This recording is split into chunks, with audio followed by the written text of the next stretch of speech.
guys, so welcome to my Range Rover review video. These are our three cars. That is the Nissan Dualis on the left. I told you guys in the Facebook group that's like the palette cleanser. The car in the middle is the Range Rover Sport, and here is the latest car to the edition, which is the Range Rover Autobiography. So we're just going to do a review of these two cars today. However, the Dualis is amazing, and in fact, when I was telling Edwin that I was going to do this video, he was like, make sure that people know how amazing that Nissan is, because it really is amazing. It's got a really beautiful bronze color. I don't think it's coming up that well. Look how hot it is today. There's so much sun. There's nothing I can do about the lighting. Let me just show you the sky. Look how hot it is today. It is incredibly hot today. But yeah, so I just want to walk you through. If you're watching this video, God bless you. I hope that you find it interesting. I want to feature different types of a luxury on my channel. I love luxury cars. I love luxury watches, timepieces, luxury cars, really high-end things, not just luxury fashion. So I hope to feature it. Okay, so like I said, the Nissan is like a palette cleanser between both of these ranges. We will be using it for times when we need to be a little bit more discreet and fly under the radar. Sometimes, like when you take the ranges out and about here, people charge you extra. People think you have a lot of money and they want to get more money from you. So I know you just want to see the new car. So let's start off with the Autobiography, which is here. It was imported from the UK.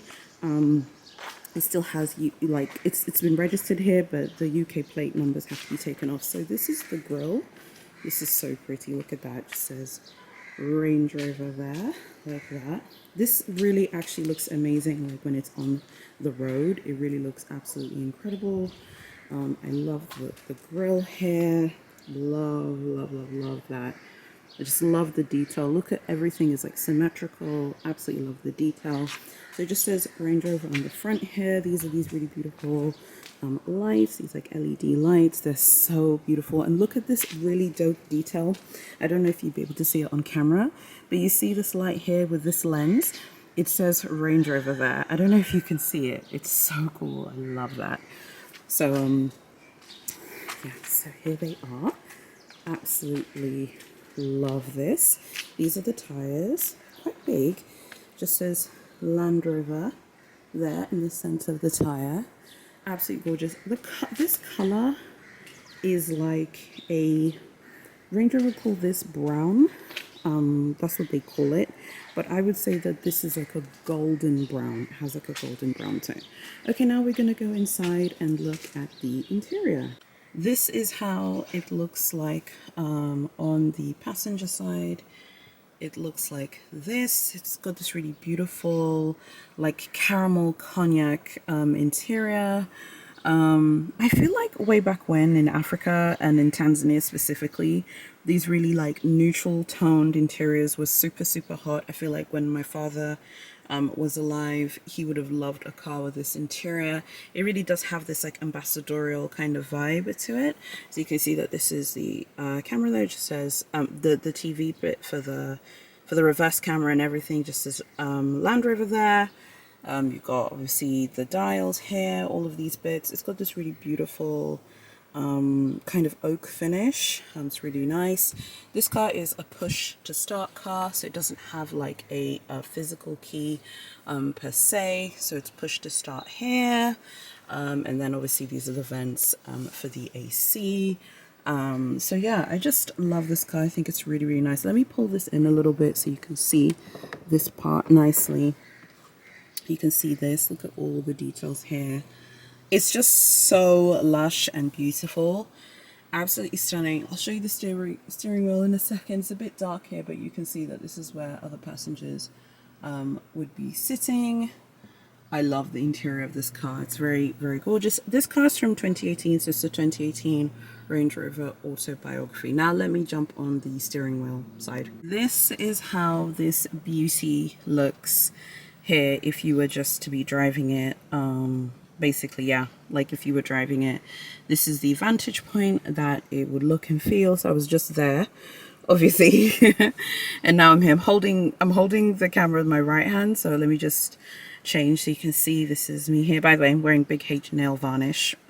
Jury's out whether it's nice or not, but it's got this beautiful like oak like wood like finish here, and then you got leather here, so when you're gripping it when you're driving, and then you got this beautiful plaque here that just says Range Rover. Absolutely gorgeous.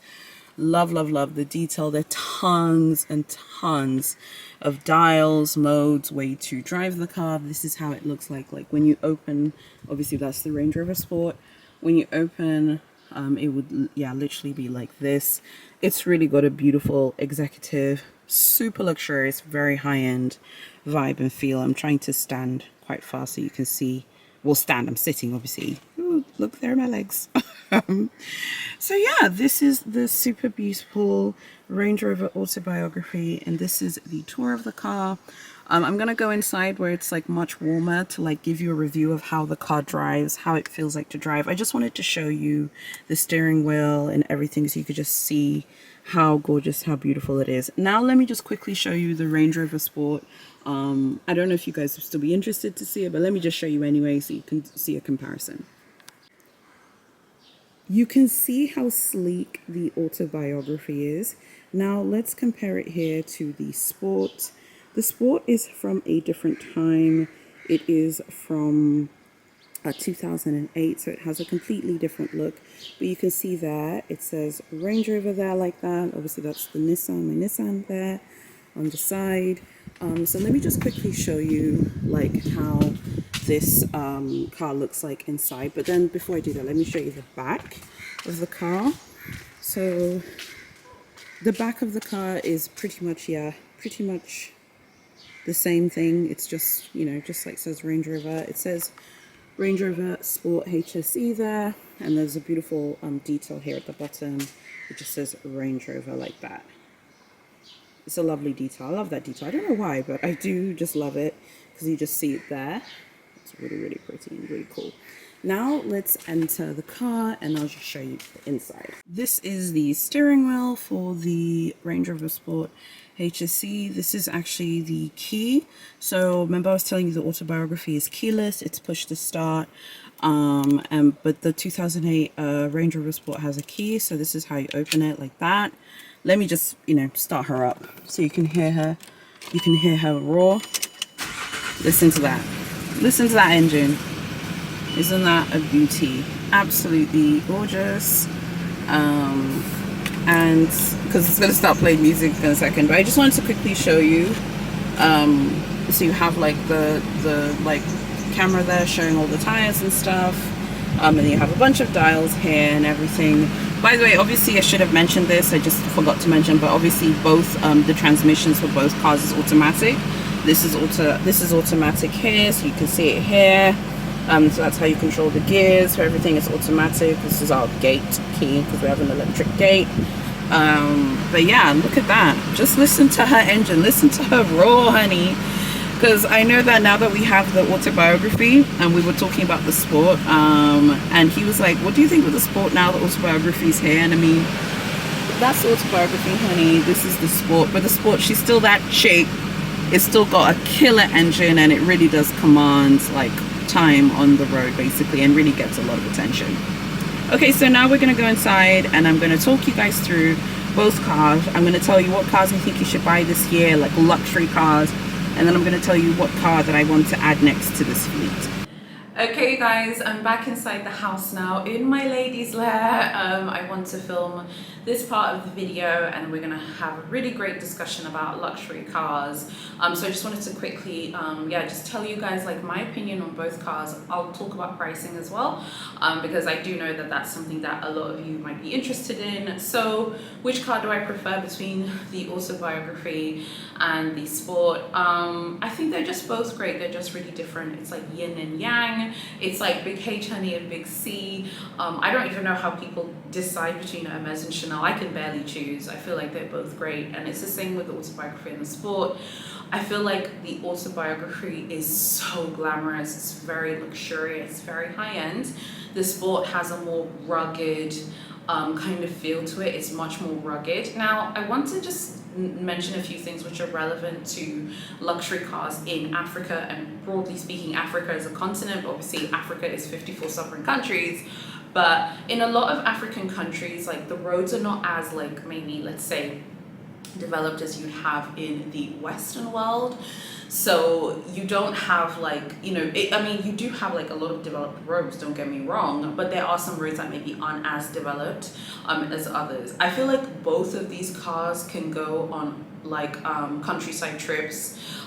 We could drive them to Edmonds Village. Edmonds Village is closer to Dar es Salaam than mine. Mine is very far. Mine would probably take a day, like a full 24 hours of driving to go to the west of Tanzania, whereas Edwin is from like the north of the country. But the Autobiography could absolutely make it there, and the Sport could make it to the countryside. And we have already driven the Sport to a town called Morogoro. Morogoro is very famous for these beautiful farms and for blue topaz. And that was, I remember when we drove there, I think that was like a 3-hour drive, and that was a while ago, but we did go with the Sport, and she did a great job. She's that chick. And if you're not familiar, if you like cars, you know, but in the car community, all cars are referred to as she, and you know the way I also refer to luxury brands as she, so I'm going to continue that tradition. The Sport is a great car. I feel like because Range Rover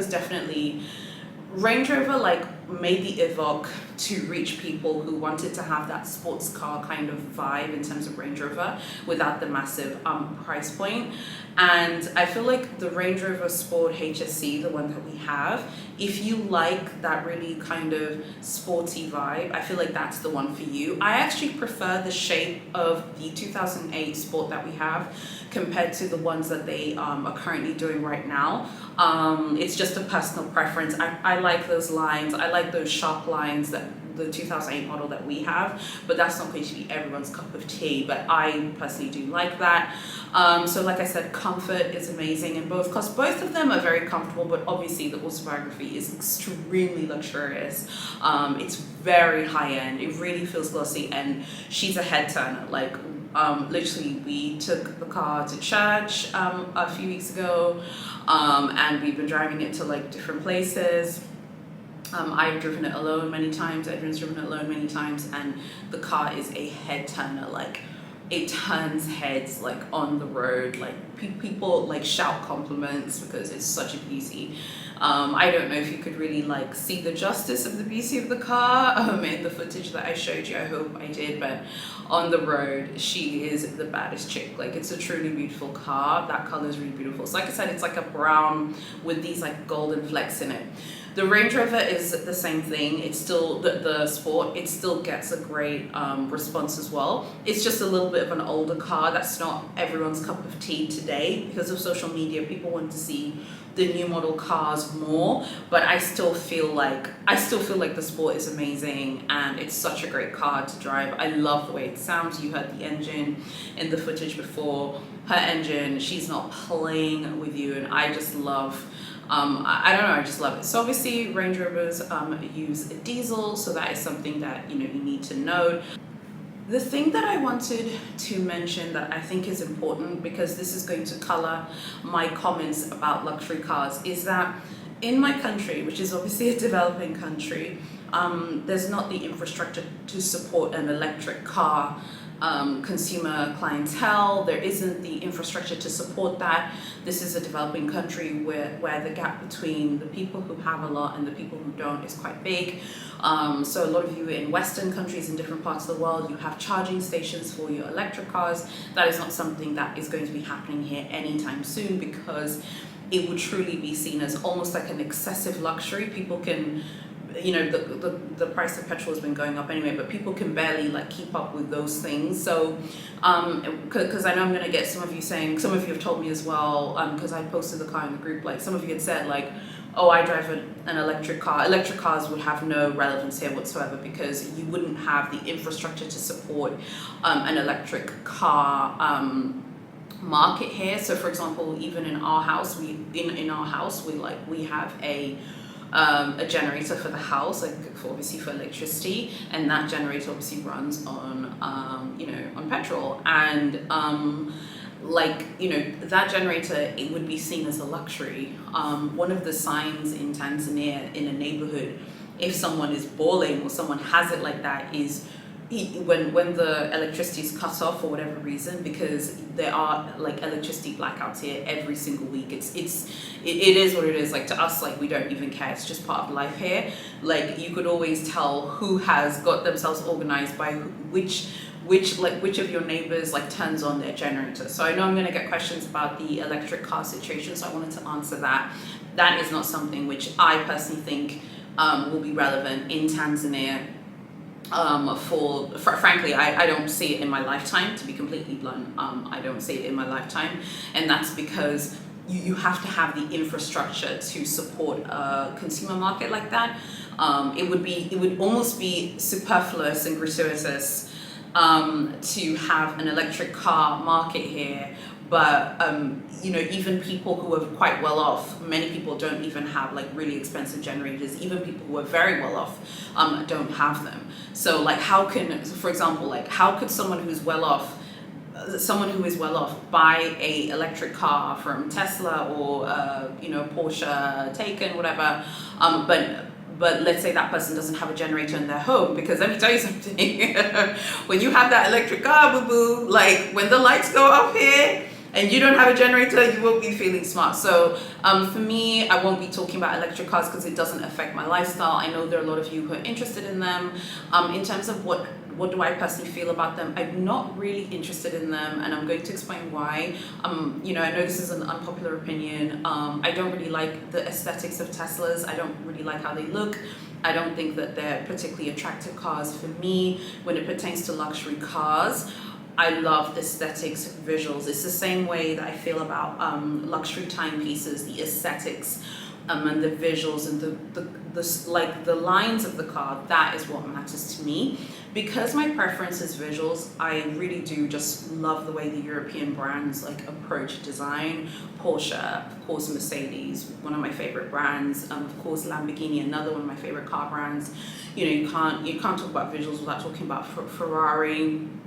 You know, I mean, the European approach, I think, to car design is sleek, it's glamorous, it really does stand out. But even if we, like, you know, talk about like car brands, I love Nissan. I've always loved Nissan. I think Nissan is a great brand, and I don't care what anyone has to say about it. When it pertains to American cars, my preference is more for the classic designs of the 50s and 60s. I prefer more retro designs when it pertains to the American brands. But if I'm talking about like American car designs that I like, I'm not a Jeep person. I'm always going to be a G-Wagon person, but I do really like the Hummer, RIP, which is obviously not made anymore, but the Hummer was a really great, statuesque, massive car. I mean, that car, literally, people would fight about that car in like car groups on Facebook. People will fight about it. Like, if you like cars, go put a picture of a Hummer in a Facebook group dedicated to cars. People will fight over that car to this day. So I do like those like big American cars that are, you know, just that have, you know, those massive grills and quite big. I do like that. I feel like, you know, obviously the Hummer, you know, they don't make them anymore now, but you can still get a lot of them on the used market. Those ones I think stand out to me. But when it pertains to American cars, I do prefer the retro models, so like old Cadillacs from the 50s and 60s. That would be more my aesthetic, and of course the Ford Mustangs of the 60s as well. Those ones are just more my preference. They're not everyone's cup of tea, but those are the ones that I like, if you guys are curious how I feel about it. Every country that makes cars and has great cars has something to add. You know, my dad had this vintage Volvo when he was a diplomat in Sweden a very long time ago. Really, really long time ago. I think because my brother was actually born in Sweden. And my dad was working there, my mum was doing her PhD there as well, and he had this really cool green vintage Volvo. We've always wanted to get it restored, and it was always this thing. And even Sweden has also had a great car culture as well. Of course, Koenigsegg is from Sweden. That's another really unique luxury car brand. It's like hyper cars, so you have Christian von Koenigsegg, like him. I think it's like him and his wife. He's got a very specific point of view, but I love like the dedication to visuals and aesthetics. So I want you to know where I stand. I also like Pagani as well, by the way. Again, for me, visuals, aesthetics, the way the car looks, that is the most important thing for me when it pertains to luxury cars. So as you can tell, for that reason, like, the electric car thing is just not something that I am interested in. I know that for a lot of you that's an interest point, but it's just not interesting to me. So when I talk about cars, I'm really only talking about petrol and diesel. So I hope that's okay with you. I hope no one's offended. It's like whenever I talk about exotics and people always yell at me. It's the same thing. I just prefer petrol, diesel cars. I love hearing that engine roar, honey, and that's just my preference, if that makes sense. So what are my favorite cars, generally speaking, just before we go back to the Range Rover talk? A really special car, I think, is the Mercedes Gullwing car from the 50s and 60s. I think the last year they made it was 1963. This is a really special car. I think there was one that came up at auction a few months ago, and it went for like $6 million. Was it a few months ago? I don't remember when it was, but it went for like $6 million. This is a very special car. If you want to buy this car, if it comes up at auction, you should get it. It's a truly special piece. I think it's Mercedes' like most special piece that they have ever made. In terms of the cars that we have right now in our fleet, got my Nissan Dualist, we've got the Range Rover Autobiography, and the Range Rover Sport HSE. Now, growing this fleet, what do I want to add next? Let's talk about that. I am going to put it out into the universe. My husband knows about this. He's known about this for ages, but he doesn't actually like these cars. He does not like them, but he was like, when you get it, I'll be driving it. I'm like, okay. I'm really into the idea of getting the Lamborghini Aventador. Now, I think that they have actually officially stopped making it in 2021. And by the way, anything that I would get for the cars would always be used. It wouldn't be like a brand new car that's completely brand new. Not that I have anything against it. I actually love the people that buy their cars brand new. But I love the idea of the Lamborghini Aventador. I also love the idea of this car right here, this beauty, the Mercedes Benz SLS AMG. Mercedes made this for like 5 years, and I swear 2014 is like the really important year for me for luxury. 2014 is the year the Trendy came out, the year the Dauphine reissued like came out looking really good, and it's also the year that this car was discontinued. When the SLS AMG pops up on the used car market, like literally those cars, they're so hard to find in the right specs. The one that I want is silver with a red interior.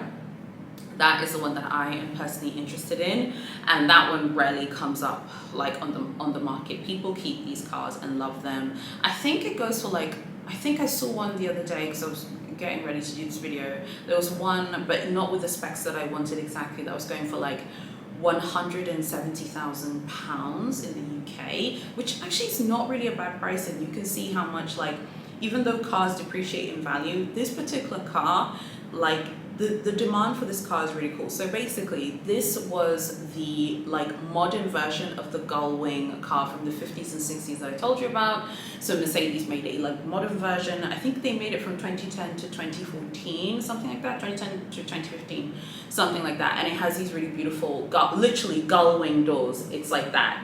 So it's like that. So when the doors open, they open like this. So you know when you think of Lamborghini, the really classic Lamborghini scissor doors, you know, you think of this. And by the way, that's like a joke that my cousin and I sometimes we do. We're like, we do that. So the Lambo doors open like this, the scissor doors, right?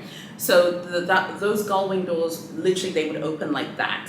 They were so beautiful. They literally looked like a bird. It's a very unique car. It's a sports car. It is a two-seater. You know, I have always loved this car, and I've loved it for such a long period of time. I feel like I'm ready to pull the trigger on one of these two sports cars. I also love the idea of getting a G-Wagon from Mercedes. You can see I'm a Mercedes girl. I also kind of love the idea of getting a Mercedes G-Wagon as well. Now, my feeling with the G-Wagon is the G-Wagon is one of the marquee cars from Mercedes. They're never going to discontinue that car. It's never going to happen.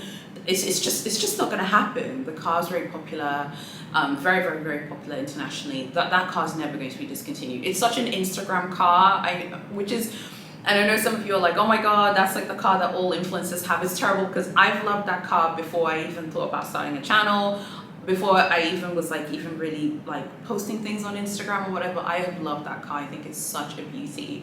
Now my feeling is like I should go and get like the Mercedes or the Lamborghini first. The reason why I feel like that is because I feel like the time is now. I'm a very instinctive person. I feel like I should do it now. And I was telling my husband about it. I was like, the timing feels right, if that makes sense. It never felt right before. It never felt, it felt a bit frivolous before. I was like, but now things are really going well for me. And things, it feels right. I can't explain it. Like in my heart, it feels like it's the right time to look for a used Lamborghini or the used Mercedes SLS AMG in the next 12 months. The G-Wagon will never be discontinued. It's always going to be there, so I can always get it another time. I'd love to know what you think, and which one would you choose between the Mercedes SLS AMG and the Lamborghini Aventador, which, like I said, I think Lamborghini are actually going to replace it with something else.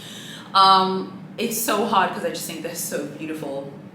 Again, I feel like it's like you're making me choose between a Chanel Trendy and a Kelly 28 from Big H. Like I just love both brands so much. Like I wouldn't even know like what to do, what to choose. Which one would you choose? I think by now I should have put pictures up on the screen and everything for you guys to choose. So back to our darling, beautiful Range Rovers. It's such a blessing that these cars are here. I'm sure some of you may want to know like how much did they cost and everything. So I feel like I can only talk about what's relevant to Tanzania. So in terms of relevance for Tanzania, basically you get taxed 100% the cost of the car. In Tanzania, you're charged 100% the cost of the car in order to import it into the country and to start driving it and to start using it. So it's kind of seen as like a wealth tax, if you will.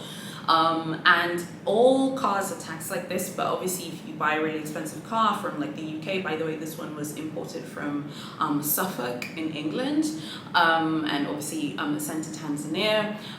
So given with all of the costs, this was like 100 basically with everything. So the taxes, the cost of the car, everything to get the car from Ipswich in Suffolk in the UK to Dar es Salaam in Tanzania. So that is how much it costs. So you can see the taxes are very, very high. As I said, the taxes are 100% the cost of the car. So I think you can basically figure out how much the car costs now that I have, shared the total amount of everything that was paid with taxes.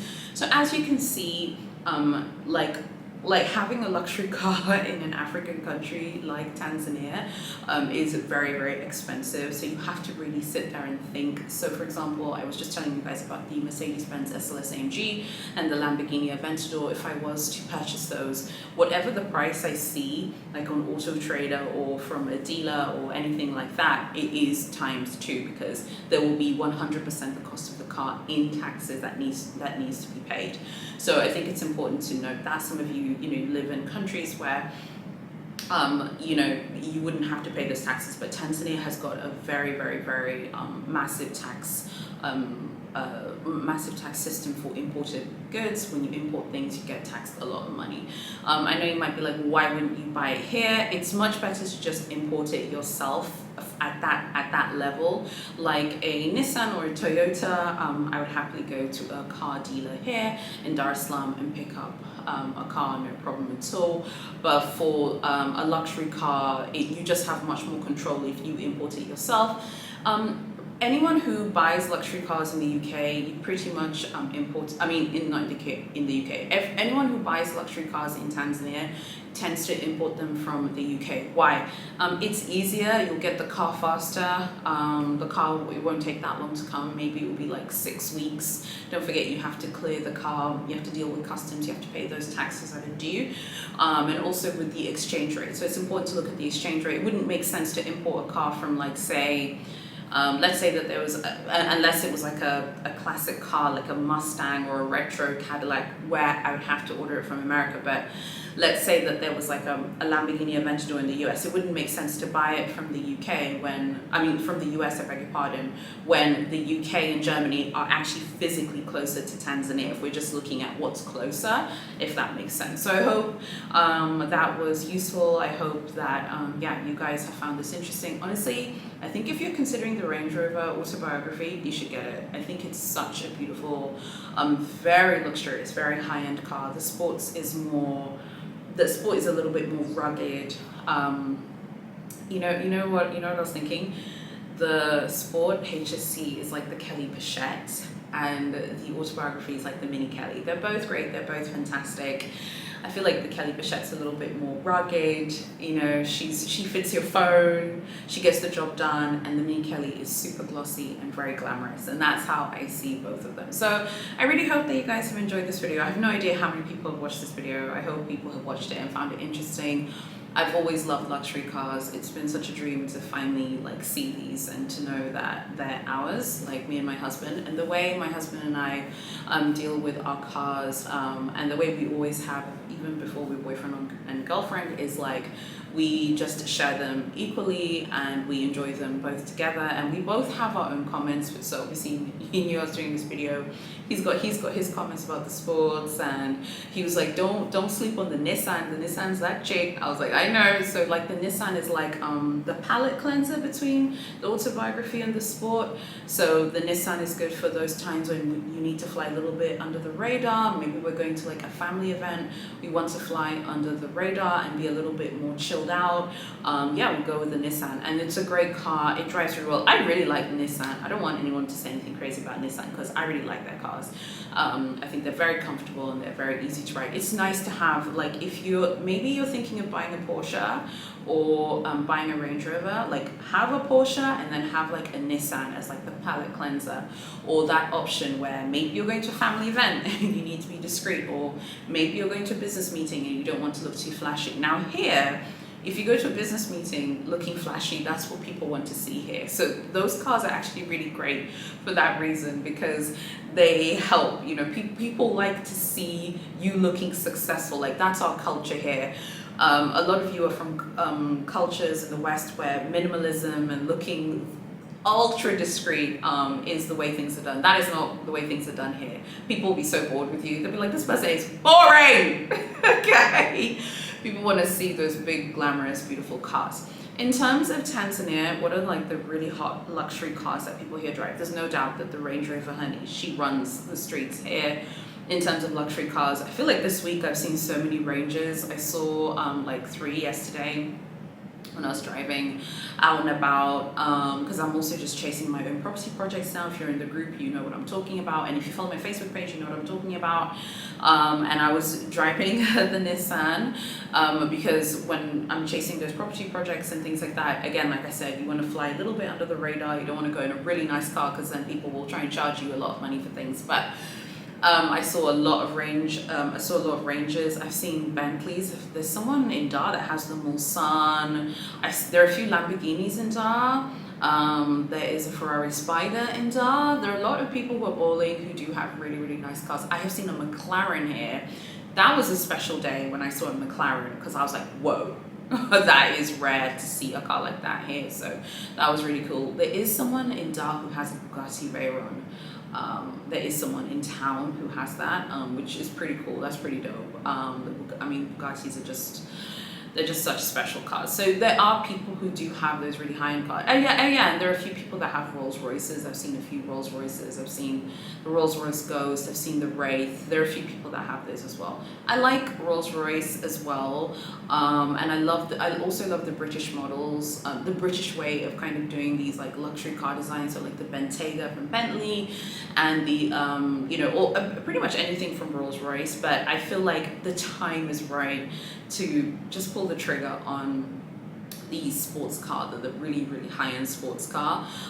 You cannot go wrong with Porsche. So I would love to know basically what you guys are interested in terms of luxury cars I would love to know what you guys are interested in. I'd love to know what you guys have in your luxury car collection and what are you planning to buy.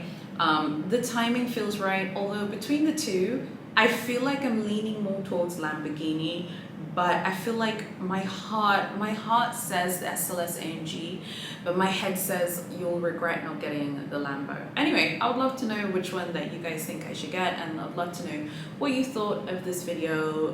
Did you find it helpful? Would you like me to film more luxury car videos? Do you want to see different things in terms of luxury? Would you like to see luxury watches, luxury travel, luxury hotels, luxury cars? Do you want to see more of those things? Because I want to film more of those things. I want to have a little bit more variety on this channel. You know, we talk about luxury fashion a lot, luxury bags a lot, but my heart is with all things luxury, not just handbags. So I hope that you guys will be interested in those videos, because that's really where my passion, I feel like you can see my energy levels are so high. But at any rate, of course, I know that, you know, luxury bags and accessories are what people really like. So make sure that you're fully subscribed, because next week I will have my Chanel 22A preview.